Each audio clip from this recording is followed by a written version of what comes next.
Émile Cioran e Clément Rosset, Filosofias Paralelas.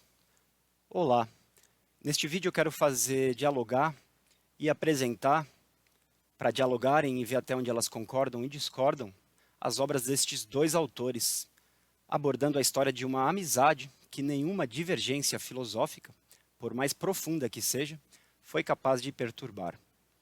É o primeiro de dois vídeos, e esta primeira parte se divide em 4 sessões. A primeira, afinidades e cumplicidades entre Cioran e Rosset, a partir da figura central, amigo comum deles dois e aluno de Rosset, o filósofo, professor e tradutor brasileiro José Tomás Brum.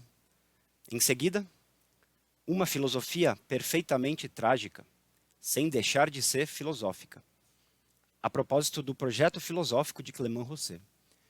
A terceira, Cioran, um trágico transfigurado pelo êxtase, um cético apaixonado pelo absoluto. E a última, quarta e última, conflito de interpretações, notadamente as diferenças de exegese, de hermenêutica, entre Cioran e Rosset, em torno de duas influências comuns e muito importantes entre eles dois, que são Pascal e Nietzsche. Cioran, romeno, expatriado na França, e Clément Rosset, francês, dois filósofos que têm muito em comum, a começar pelo fato de serem autores marginais e malditos, por assim dizer. Cioran, que nasceu em 1911, na Transilvânia romena, à época sob o domínio do Império Austro-Húngaro, é quase 30 anos mais velho que Rosset, nascido em 1939. O acaso ou o destino fez com que viessem a se conhecer, se aproximar e tornar-se grandes amigos, uma vez que, em 1937, Cioran se expatriaria na França, adotando Paris como seu novo lar. Antes de adotar o francês como língua de escrita, graças ao qual se tornaria mundialmente conhecido, o autor romeno já havia escrito e publicado diversos livros em seu idioma materno, o romeno. A partir do Précis de décomposition, então, com o qual ele fez sua triunfante estreia no mundo das letras francesas, todas as atenções, dentro e fora da França, se voltarão na sua direção. Algumas com desprezo e desgosto, outras com apreço e simpatia, como Rosset. Vivendo em Paris, como écrivain de langue française, escritor de língua francesa, Cioran fará muitos bons amigos, mais ou menos célebres, dentre eles Clément Rosset. Cioran faleceu em 1995, vítima de Alzheimer. Rosset, em 2018, mais de 20 anos após o amigo romeno, em cujo funeral o filósofo francês esteve presente e sobre o qual escreveu uma mordaz recordação. Ambos produziram e deixaram obras que, a despeito de definições e classificações de gênero discursivo, se comunicam e dialogam profundamente. Ora em sintonia e concordância, ora, muitas vezes, em dissonância e em discordância. Um bom ponto de partida para tematizar e problematizar a relação Cioran-Rosset, filosoficamente, é a recepção brasileira de ambos através de críticas, colunas e resenhas nos jornais brasileiros na década de 1980. Como já abordado em outro vídeo, a crítica brasileira de Cioran à imprensa, na qual repercutiria quase instantaneamente a entrega do prêmio Rivarol ao Précis de décomposition, essa crítica não foi lá muito favorável a Cioran, para recorrer a um eufemismo. A de Clément Rosset, na imprensa brasileira, tampouco foi favorável. Ambos foram recebidos igualmente, esteja isso correto ou não, como proponentes de um, entre aspas, pessimismo chique. Por mais que, e eis um grande mal-entendido, uma grande desleitura, por mais que não haja nenhum pessimismo comum entre Cioran e Rosset, ao menos não do ponto de vista do próprio Rosset. Vejamos. Afinidades e cumplicidades. Cioran, Rosset e José Tomás Brum. No Jornal do Brasil, de 22 de outubro de 1989, uma nota diz: a mesma onda do pessimismo chique, que trouxe recentemente ao Brasil o pensador Clément Rosset, refluiu agora para o velho continente, carregando o filósofo José Tomás Brum, justamente o responsável pela bela tradução de O Princípio de Crueldade, que José veio lançar no mês passado no Brasil. A nota acrescenta a informação de que Brum está embarcando na próxima semana para um mergulho de 3 anos em terras francesas, período em que se dedicará ao trabalho de sua tese de doutorado pela Universidade de Nice, na qual contará com a orientação do próprio Clément Rosset.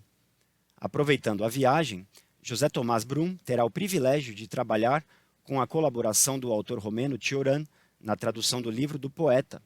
Cioran é chamado aí de poeta, na tradução do livro do poeta, Os Silogismos da Amargura, que seriam publicados naquele mesmo ano de 1989. José Tomás Brum fez sua tese de doutorado na França, orientado por Clément Rosset, e da qual resultaria um livrinho breve e substancial, O Pessimismo e Suas Vontades, editado pela Rocco. De quebra, ele teve a oportunidade de ser apresentado a Cioran e de contar com a sua supervisão no processo de tradução dos Silogismos da Amargura.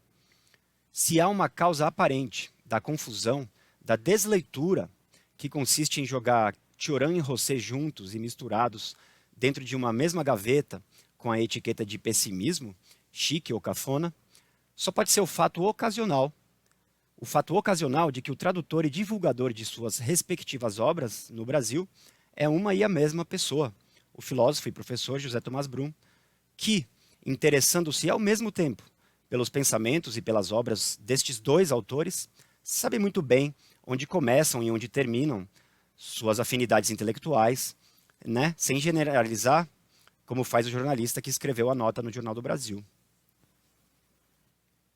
Como veremos, nada mais estranho e alheio a Rosset do que qualquer assunção de pessimismo filosófico. Pessimismo é uma categoria hermenêutica que ele, Rosset, definitivamente não reivindica para si, como descritivo da sua filosofia, muito pelo contrário. Ele o despreza e repudia tanto quanto o seu oposto. Segundo ele, duas perturbações, duas miopias, duas deficiências no enfrentamento direto e simples do real. Diferentemente de Cioran, Rosset teve a oportunidade de visitar o Brasil, e se não me engano, por 2 vezes.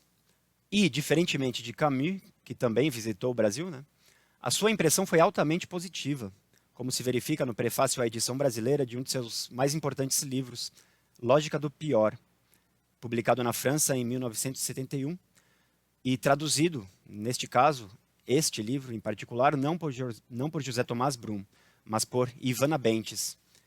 Aliás, sobre cuja resenha de Ivana Bentes, a resenha de um outro livro de Rosset, também publicado no Brasil, nós falaremos já já, mas antes, falemos de uma resenha deste mesmo livro, Lógica do Pior, resenha escrita pelo próprio José Tomás Brum, que não traduziu o livro, e publicada no Jornal do Brasil em 22 de abril de 1989.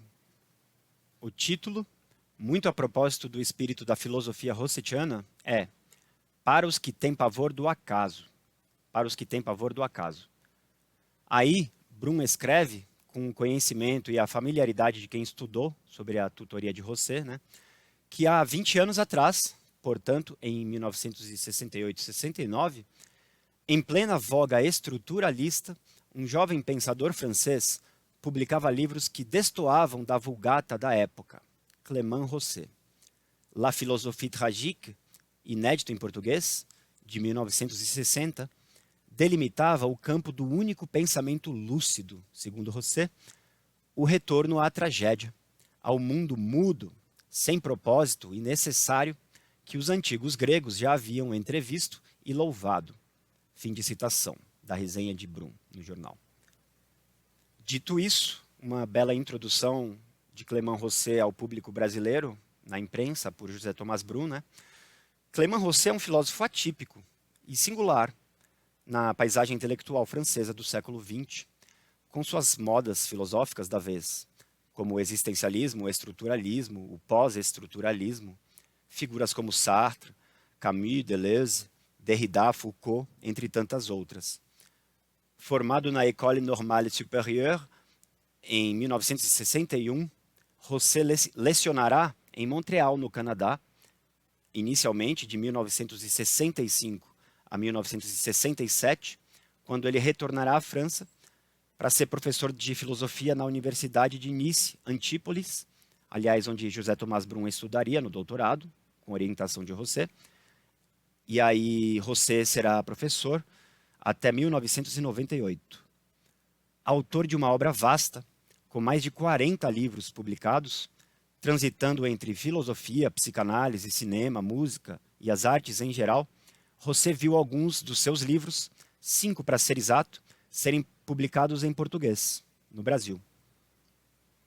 O Princípio de Crueldade, publicado na França em 1988, traduzido por José Tomás Brum e publicado logo no ano seguinte, no Brasil, pela editora Rocco, a mesma que publicaria Cioran.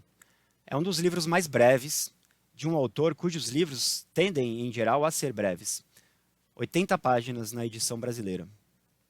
Em seguida, Lógica do Pior, Elementos para uma Filosofia Trágica, publicado na França em 1971 e traduzido ao português por Ivana Bentes, e não só ela, em regime de cotradução, com Fernando J. Fagundes Ribeiro, e com um prefácio escrito pelo próprio Clément Rosset, especialmente para a edição brasileira, que seria publicada em 1989 pela editora Espaço e Tempo do Rio de Janeiro. Se eu fosse eleger um dos 5 livros de Clément Rosset publicados e disponíveis em português no Brasil, seria este, Lógica do Pior, o que eu considero o mais importante de todos. Em seguida, A Antinatureza, publicado na França em 1973, L'Antinature, o título original, e que se segue diretamente ao anterior, Lógica do Pior, contendo inclusive o mesmo subtítulo, Elementos para uma Filosofia Trágica. A Antinatureza é uma história das filosofias antinaturalistas e artificialistas, na definição de Clément Rosset, e ele mesmo, o livro, além disso, um manifesto filosófico de caráter artificialista, ou seja, antítese e contrário de todo naturalismo filosófico.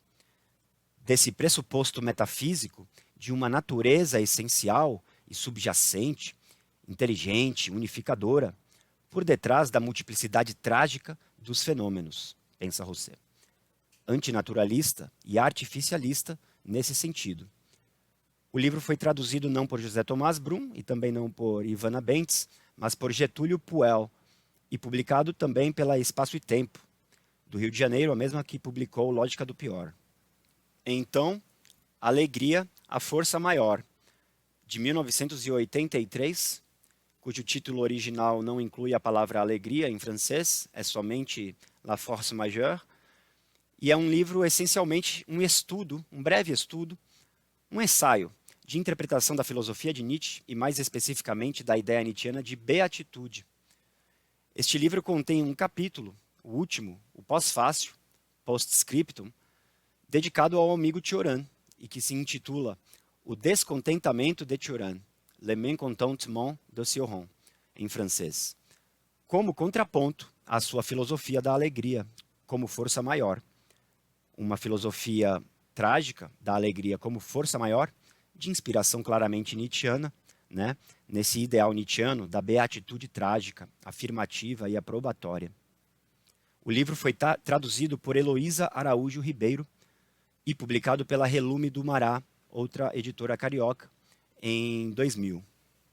Por último, o quinto e último livro de Clément Rosset publicado no Brasil, O Real e Seu Duplo, cujo subtítulo é Ensaio sobre a Ilusão, publicado na França em 1976.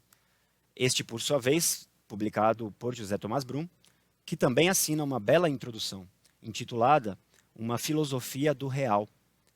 O livro foi publicado no Brasil pela José Olímpio, em 2008. Também um dos mais curtos livros de Clément Rosset, pelo menos dos que eu conheço. E no texto introdutório, a Uma Filosofia do Real, Brum apresenta o filósofo francês afirmando que seu pensamento, cito, possui conexões com filósofos tão díspares como Gilles Deleuze e Émile Cioran.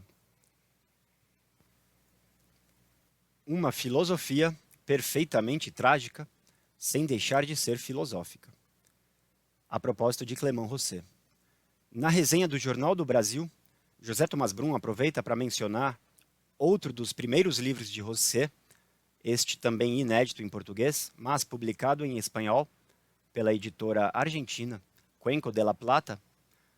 O livro se intitula Le Monde et ses Remèdes, O Mundo e seus Remédios, El Mundo e sus Remédios, na tradução espanhola, no qual Rosset retoma sua ontologia trágica do ser como sendo sem razão, em grego álogos, sem finalidade, atelos, com o prefixo privativo a antes da palavra telos, que em grego significa finalidade, objetivo, propósito, aquilo para o que algo é feito. E a terceira e última característica do ser trágico, na concepção trágica do ser, ou seja, a ontologia trágica de Clément Rosset, é que o ser, além de ser sem razão, álogos, sem finalidade, atelos, é também necessário. Ou seja, o ser é necessário, pois ele é dado como um muro inamovível. É uma metáfora, uma analogia que faz Clément Rosset neste livro, O Mundo e seus Remédios. Aliás, o primeiro capítulo deste livro se intitula O Muro do Dado, Le Mur du Donné. Neste livro, explica Brum, Rosset aprofunda, cito, o caráter irredutível, e por isso trágico, do dado, e indicava na tentação moral e no seu corolário, a tentação romântica, a maior das tentações intelectuais, o melhor dos, entre aspas, remédios, para se proteger da evidência trágica, da realidade em seu caráter irremediável e factual. Fim de citação. Portanto, os remédios, entre aspas, os remédios do mundo, segundo Clément Rosset, neste livro, são basicamente dois. As doutrinas morais e as teorias éticas, de modo geral, por um lado, como tentativas de moralizar e domesticar o real, nu e cru, trágico como uma flor que nasce e morre, é uma imagem ideal que Rosset evoca. E o outro, o romantismo do século XVIII, que Clément Rosset diz que implica uma enfermidade da alma. Uma enfermidade da alma, segundo Clément Rosset, a propósito do romantismo, e especialmente o romantismo do século XVIII, alemão e francês, que, segundo ele, implica uma enfermidade da alma. Qual enfermidade da alma? Que é a de não poder tolerar o mundo. Eu quero pontuar e destacar algumas observações de José Tomás Brum na resenha sobre o recém-publicado Lógica do Pior, no intuito de indicar, desde já, pela descrição que Brum faz de seu professor, aquilo pelo que, afinidades e cumplicidades trágicas à parte, o filósofo francês se distancia e diverge de Cioran. Aquilo pelo que o filósofo francês se distancia e diverge de Cioran em matéria de pensamento e de filosofia. Primeiro ponto, ao afirmar que a filosofia rossetiana se quer uma teoria da existência em que a palavra, o conceito mesmo de teoria deve ser destacado, uma teoria da existência que, continua Brum, distante dos existencialismos que recusam o real através de fantasmas moralizantes, isso diz Brum a propósito dos existencialismos, distante deles, essa teoria da existência de Clément Rosset reata com uma tradição esquecida, ou, para sermos mais exatos, sequer suspeitada, ou seja, ignorada.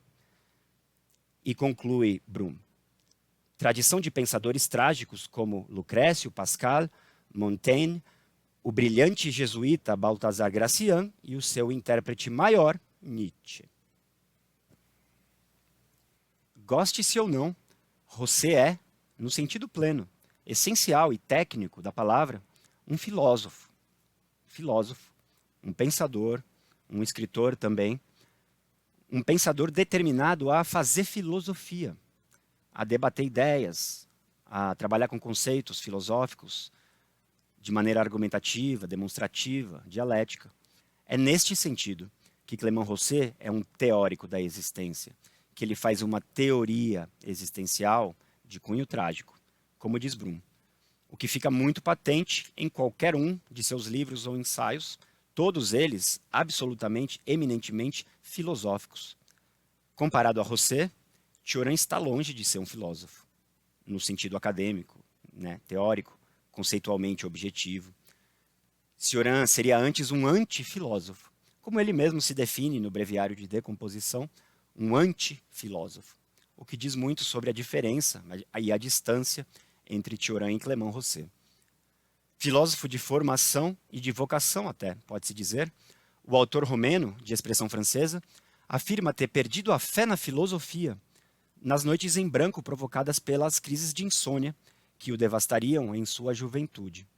Cioran perdeu a fé na filosofia graças às noites em branco provocadas pela insônia, que ele começou a experimentar a partir da juventude.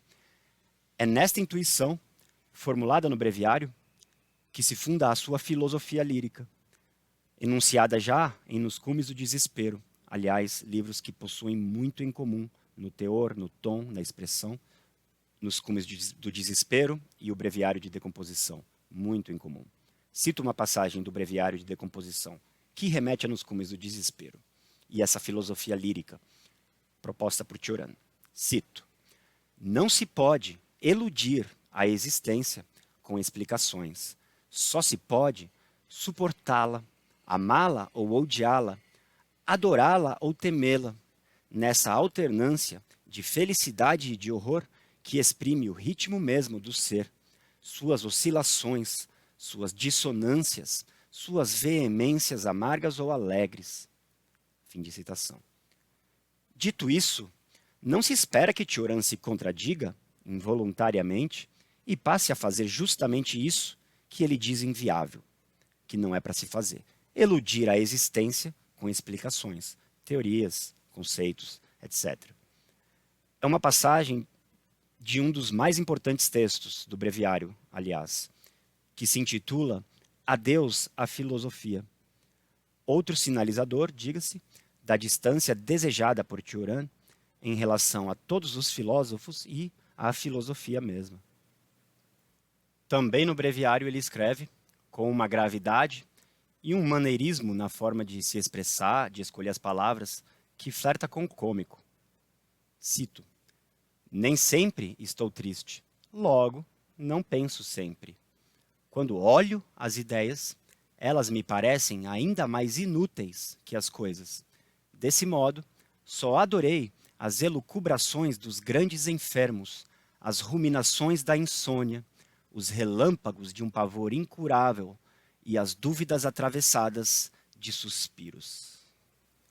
Assim, enquanto Rosset leva o métier filosófico muito a sério, inclusive no âmbito acadêmico, de maneira acadêmica, Cioran brinca com as potencialidades de não ser filósofo, de existir, pensar, criar, como se não houvesse a filosofia, filósofos, livros de filosofia, teorias, conceitos, tradições filosóficas, etc.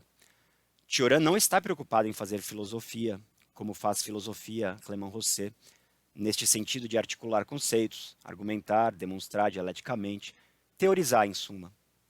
Há teoria em Cioran? Há, mas ele não a teoriza teoricamente, com o perdão do pleonasmo. Cioran tem teoria, tem pensamento, mas ele não faz teoria teoricamente, esse é o pleonasmo. O seu pensamento, a sua reflexão filosófica, suas ideias, encontram-se formuladas e comunicadas em um estilo não filosófico, não dialético, mas liricamente ensaístico e aforístico. Ensaístico e aforístico, de maneira lírica, mais ou menos poética. Assim como o escritor austríaco Karl Kraus, aliás, um outro grande escritor de aforismos, ele diz que o aforismo contém meia verdade ou uma verdade meia, pois assim também se pode dizer que a obra de Cioran é mais e menos do que uma obra de filosofia na acepção convencional, tradicional, escolástica, acadêmica, da filosofia. Cioran pode ser dito mais que um escritor, um estilista, um artista do verbo, um poeta filósofo, que não escreve versos, mas aforismos e ensaios, o que não significa que seus livros não possuam uma profundidade, alcance e envergadura filosóficas. Ora, um escreve filosofia, faz filosofia, o outro não faz filosofia, não escreve filosofia, preferindo antes isso que ele mesmo chama de filosofia lírica.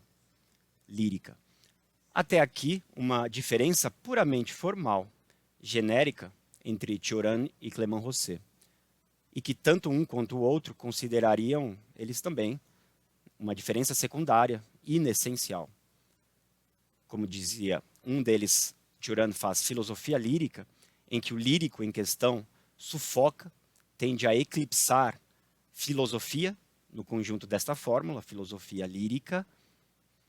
O outro escreve textos de aparência coordenada e mais ou menos sistemática, articula conceitos, encadeia premissas, teses e conclusões, faz filosofia, ou seja, o produto do seu labor intelectual e criativo segue os procedimentos e propósitos de toda grande filosofia que se preze, a unidade, a idealidade do conceito, da definição, de um pensamento único e unificador, fundamental, norteador, etc.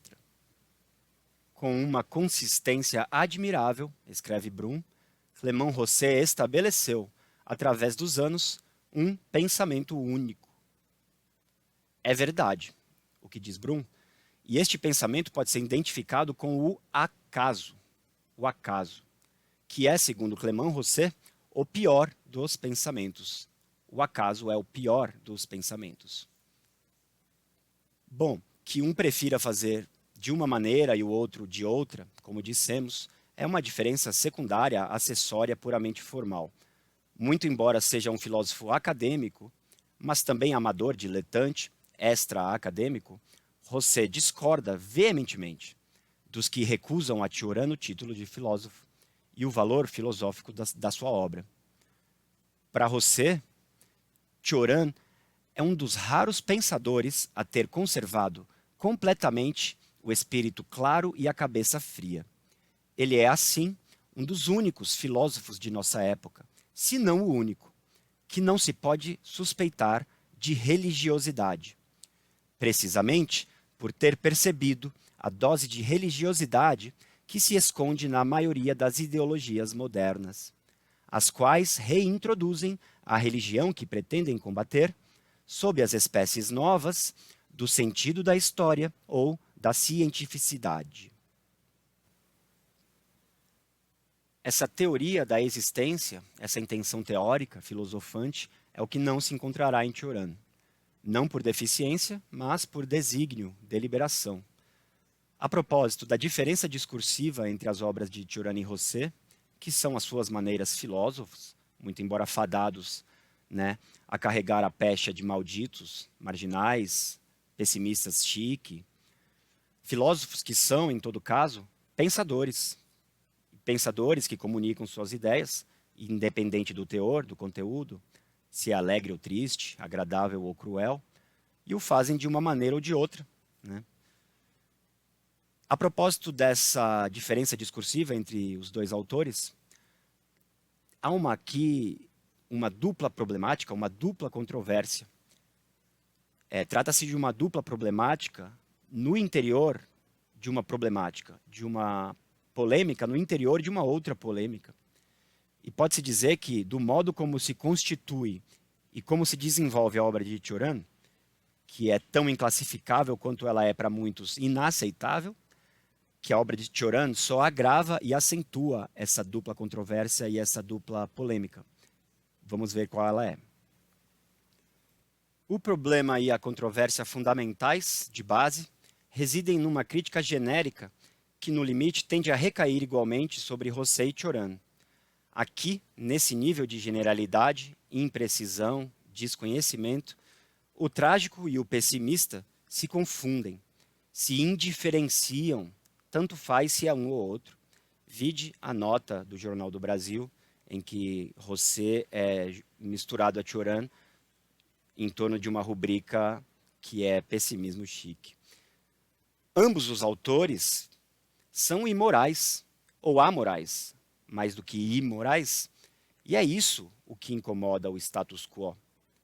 Sobre a crítica genérica que recai sobre ambos, trata-se do preconceito de matriz platônica, segundo o qual toda verdadeira filosofia é por isso mesmo e por definição não trágica, antitrágica, determinada a superar ou a transcender a tragicidade constitutiva do ser ou do real, para falar como Clément Rosset, a encontrar uma instância idealmente elevada que permita dotar de significação, numa visão de conjunto, de unidade, o caos disperso dos dados sensoriais da existência.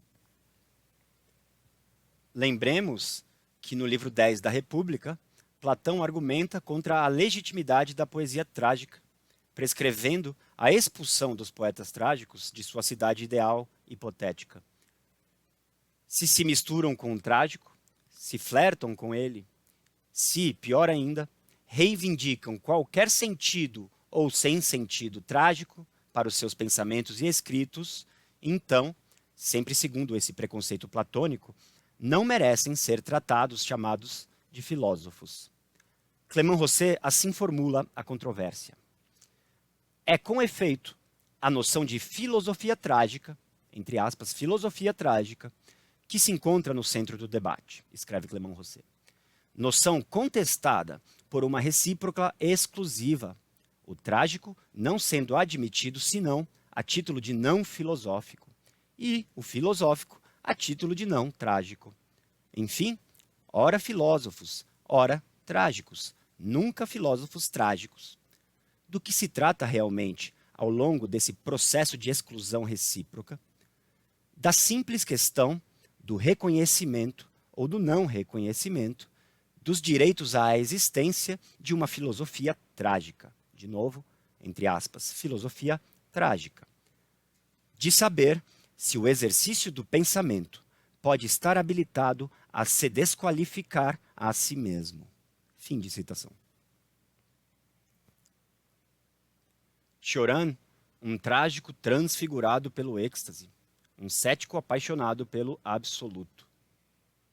Se Clément Rosset está determinado a salvar e a preservar a possibilidade dessa combinação de uma filosofia trágica, tradicionalmente tão improvável, tão questionável, na esperança de êxito em fundi-las numa autêntica unidade disciplinar, academicamente reconhecida, por assim dizer, Cioran, por sua vez, não só não está preocupado com os direitos à existência, com as credenciais acadêmicas de nenhum tipo de filosofia, e isso a favor de uma concepção lírico-poética do fazer filosófico, haja visto a filosofia lírica, como, além disso, ele parece disposto a acentuar, como se fosse de brincadeira, experimentalmente, a distância, o abismo entre os dois termos, as duas formas de vida, as duas realidades, o filosófico, por um lado, e o trágico, por outro.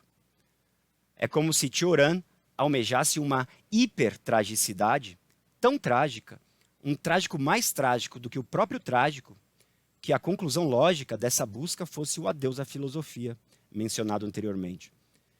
Em virtude dessa hipertragicidade, lírica e transbordante, Cioran dará adeus à filosofia, afirmando, na contramão de Rosset, o divórcio, a incongruência, a incompatibilidade entre o trágico e a filosofia, e, ao mesmo tempo, assinalando sua cumplicidade, sua de Cioran, sua cumplicidade com o primeiro, o trágico, em detrimento da segunda, a filosofia. Se, como pensa Jacques Maritain, citado por Clément Rosset em Lógica do Pior, nada é mais fácil para uma filosofia do que ser trágica, ela não tem senão que abandonar-se a seu peso humano.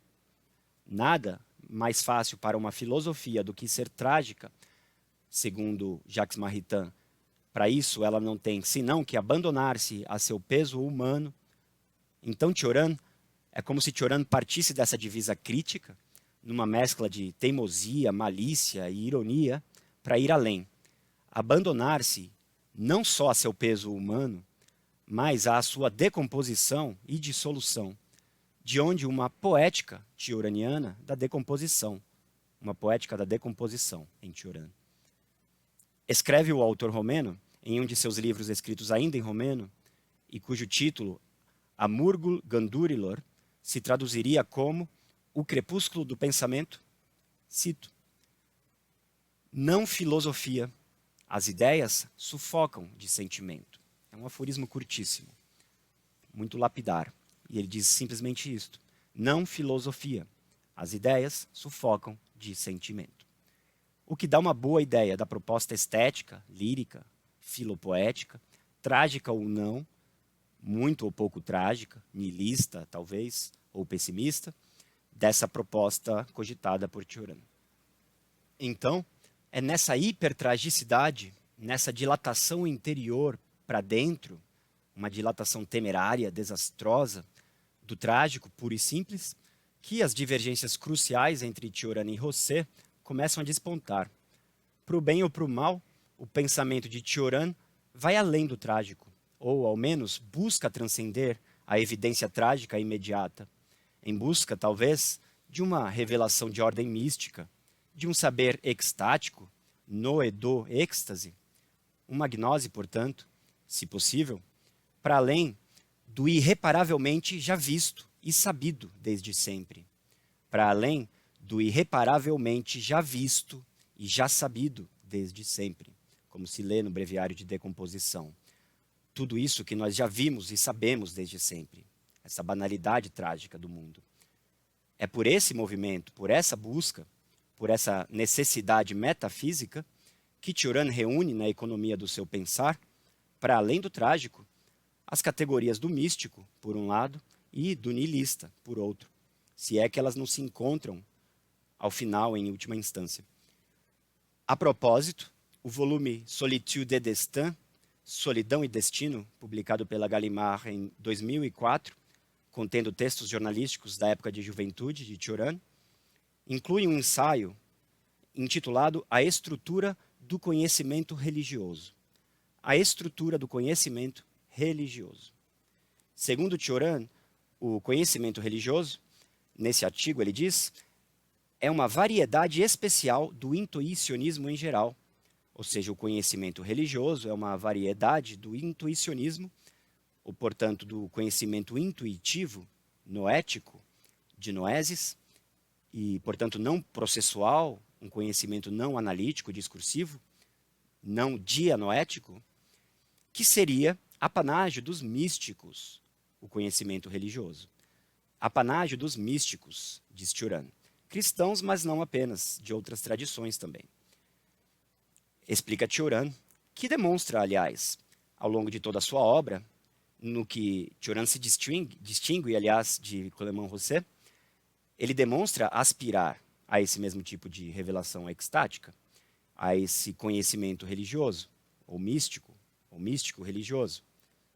Ele aspira a esse conhecimento e a obra de Cioran dá muitas amostras, muitas expressões dessa aspiração. Já nos Cumes do Desespero, aliás, contém um texto intitulado Êxtase. Dito isso, quem aspira ao absoluto deve estar preparado para cair ainda mais baixo do que estava quando aspirou a elevar-se. Sonhar com paraíso pode tornar-se um pesadelo acordado, o inferno imanente à existência. E aquele que anseia avidamente pelo êxtase pode descobrir, em vez dele, o desespero. Ora, digressões, mas digressões que assinalam a singularidade de Cioran, do binômio vida-obra de Cioran, desse binômio em se tratando do escritor francês de origem romena. Ao mesmo tempo em que insinuam todas essas digressões, a natureza da divergência entre a maneira de pensar de Cioran e a maneira de pensar de Clément-Rosset, que é um espírito antimetafísico, não místico por excelência. A propósito, vale retornar a estas palavras de Cioran na entrevista a Sylvie Jodot, uma das várias entrevistas reunidas no volume Entretien, e publicada separadamente no Brasil pela editora Sulina. Cioran diz a Sylvie Jodot: entre 1920 e 1927, eu conheci uma época de mal-estar permanente. Eu errava todas as noites pelas ruas, atormentado por obsessões fúnebres. Durante esse período de tensão interior, experimentei várias vezes o êxtase. Em todo caso, vivi em instantes em que se é transportado para fora das aparências. Um pasmo toma conta da gente sem anúncio. O ser acha-se mergulhado numa extraordinária plenitude, ou antes, num vazio triunfal. Foi uma experiência capital, a revelação direta da inanidade de tudo. Essas poucas iluminações abriram-me para o conhecimento da felicidade suprema, da qual falam os místicos. Fora dessa felicidade, a qual somos convidados excepcional e brevemente, nada tem verdadeira existência. Vivemos no reino das sombras. Seja como for, não se volta o mesmo do paraíso ou do inferno. E mais adiante, nessa mesma entrevista, ele comenta essa volta, seja lá de onde é que se volta, de que outro mundo, de que outra dimensão essencial do ser. Ele fala desse retorno à normalidade, à monotonia entediante da existência ordinária, né? Um retorno, uma volta à normalidade que é percebida pelo místico como uma verdadeira queda, diz Cioran. Uma verdadeira queda que corresponde a uma diminuição da intensidade interior, a um retorno à normalidade. É realmente uma queda, diz Cioran. A beatitude do êxtase é quase insuportável. Tem-se a impressão de que tudo está resolvido e que o devir não possui mais nenhum sentido. São minutos extraordinários que dão valor à vida e que só desejamos ver ressurgir. A decepção é particularmente sofrível para o crente. O místico sente-se abandonado por Deus, ameaçado pela secura espiritual. Cai então no tédio, na assédia, mal dos solitários que comporta um aspecto quase demoníaco. O perigo para eles não é o diabo, mas o vazio. Assédia, ou assídia em português, com i em vez de e, assédia é um termo latino, muito comum na Idade Média, e cujo equivalente moderno seria melancolia, se não depressão propriamente dita. No Breviário de Decomposição há um texto com esse título. Aliás, um tema caro a Cioran, a assídia medieval, e que ele já havia abordado em Lágrimas e Santos. Esse fastio mortal, esse fastio dos claustros e dos monastérios, esse vazio diabólico que acomete o santo ou o asceta, fazendo-o angustiar-se e duvidar de si, de Deus, de sua fé. Há um importante livro, aliás, de Jan Starobinski, sobre a história da melancolia, cujo título é A Tinta da Melancolia, e que tem um capítulo inteiro só sobre a assédia, ou a assídia medieval. Conflito de interpretações. Ainda sobre a resenha de Brum sobre Lógica do Pior, que tinha acabado de ser publicado no Brasil, em 1989, cumpre assinalar que também Cioran reata com essa tradição de pensamento, trágica, segundo Brum, esquecida ou ignorada pela tradição oficial. Mas o filtro seletivo de Cioran, para usar um conceito de Nietzsche, uma fórmula de Nietzsche, o filtro seletivo de Cioran o levará a privilegiar alguns representantes desta tradição em detrimento de outros. A herança democritiana, lucreciana, por exemplo, que é a matriz do materialismo filosófico de Clément Rosset, por mais que se possa reconhecer que ela também incide, em alguma medida, sobre a formação intelectual de Cioran, paralelamente a ela, há uma outra herança, antitética à herança democritiana, lucreciana, justamente por ser uma tradição de pensamento metafísico, talvez até diria, inclusive, místico, que é a herança plotiniana, a herança que vem de Plotino. Aliás, matriz filosófica de toda a mística ocidental. A tese de doutorado planejada por Cioran, ou falsamente planejada por Cioran, e que ele deixaria de fazer para viajar pela França de bicicleta e para dedicar-se a essa filosofia lírica que ele sempre levara consigo, desde nos cumes do desespero. Essa tese, que compreende em grande medida o objeto de investigação de sua dissertação de licenciatura em filosofia, ainda na Universidade de Bucareste, na Romênia, ela gira em torno da filiação Plotino-Bergson, que vai de Plotino a Bergson, pelo viés de uma filosofia da religião interessada em reconstituir filosoficamente a história e a ideia da mística ocidental, a partir de Plotino, indo até Bergson. Além disso, são consideravelmente divergentes as interpretações de Cioran e Rosset, respectivamente, de um mesmo representante desta tradição, digamos Pascal. O filósofo francês Clément Rosset interpreta Pascal a despeito do catolicismo do filósofo, de sua dimensão religiosa e metafísica, como sendo fundamentalmente, em termos filosóficos, um pensador trágico e cético e nada além disso. Cioran, por sua vez, também reconhecendo o ponto pacífico de Pascal como filósofo cético, pensa que o mais importante a respeito do autor dos pensamentos é a sua dimensão mística inaudita. O Pascal essencial para Cioran é o místico, o Pascal das noites escuras da alma, por assim dizer. Além disso, enquanto Rosset pretende manter uma coerência formal e conceitual entre as referências filosóficas que ele reivindica para si, submetendo a uma espécie de redução fenomenológica trágica à heterogeneidade de filosofias que lhe interessam, Cioran, por sua vez, é eclético. Dir-se-ia incoerente, mas no bom sentido, em todo caso eclético é a melhor palavra, reivindicando para si a influência de uma enorme diversidade de figuras e tradições de pensamento, filosóficas e não apenas, sem reduzi-las todas ao mínimo denominador comum da rubrica em questão. Nietzsche é outra importante figura, cara tanto a Cioran como a Clément Rosset, e sobre o qual divergem suas respectivas leituras. Enquanto Rosset pensa que toda obra de Nietzsche, por mais fragmentária e assistemática que seja, se desenvolve em torno de um motivo central, de uma ideia única, que seria a grande obsessão de Nietzsche, segundo Clément Rosset, e que é a ideia de beatitude, Cioran, por sua vez, questiona, cito, de que serve dar uma aparência de coerência às ideias de Nietzsche, a pretexto de que se movem em torno de um motivo central? Nietzsche é uma soma de atitudes, e é rebaixá-lo procurar nele uma vontade de ordem, uma preocupação de unidade.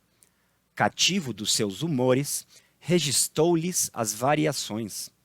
A sua filosofia, meditação acerca dos seus caprichos, é erradamente considerada pelos eruditos como portadora de constantes, que se trataria de evidenciar quando tudo nelas as recusa.